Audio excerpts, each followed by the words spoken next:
அன்புள்ள கிரியஸ், இது நம்ம ஃபேமிலி. ராகுல் காந்தி பங்கேற்றுள்ள நெல்லை பொதுக்கூட்டத்தில் திமுக எம்பி கனிமொழி உரையாற்றி வருகிறார். நேரலையில் பார்க்கலாம். என்று நம்முடைய முதலமைச்சர் அவர்கள் தொடர்ந்து சொல்லிக் கொண்டிருக்கிறார்கள்.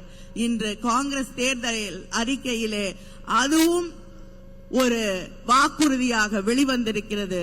அதனால இரண்டு பேரும் இணைந்து செய்யக்கூடிய பயணம் இது.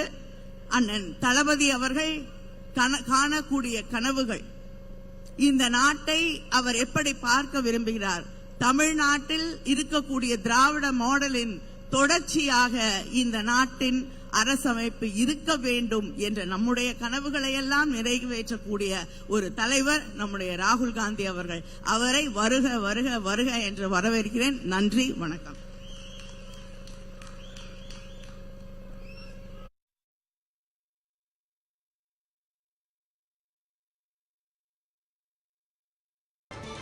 ராகுல் காந்தி பங்கேற்றுள்ள நெல்லை பொதுக்கூட்டத்தில் திமுக எம்பி கனிமொழி உரையாற்றியதை பார்த்தோம். அதில் இந்தியாவை காப்பாற்ற திமுக கூட்டணியை ஆதரியுங்கள் என்று அவர் பேசியிருக்கிறார். இன்னும் சற்று நேரத்தில் ராகுல் காந்தியும் அங்கு உரையாற்ற இருக்கிறார். கட்சியின் மூத்த நிர்வாகிகள் இந்த கூட்டத்தில் பங்கேற்றிருக்கிறார்கள். அந்த காட்சியினையும் பார்க்கிறோம்.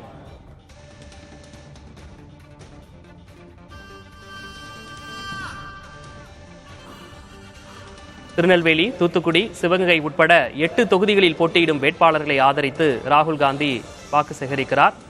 இதற்காக டெல்லியிலிருந்து விமானம் மூலம் மதுரை வந்தடைந்திருந்தார். அங்கிருந்து ஹெலிகாப்டர் மூலம் நெல்லை பாளையங்கோட்டையில் உள்ள பள்ளி மைதானத்திற்கு வந்து இறங்கி தற்போது பொதுக்கூட்ட மேடையில் அவர் இருக்கிறார். காங்கிரஸ் கட்சியின் மூத்த நிர்வாகிகளும் இந்த கூட்டத்தில் பங்கேற்றிருக்கிறார்கள்.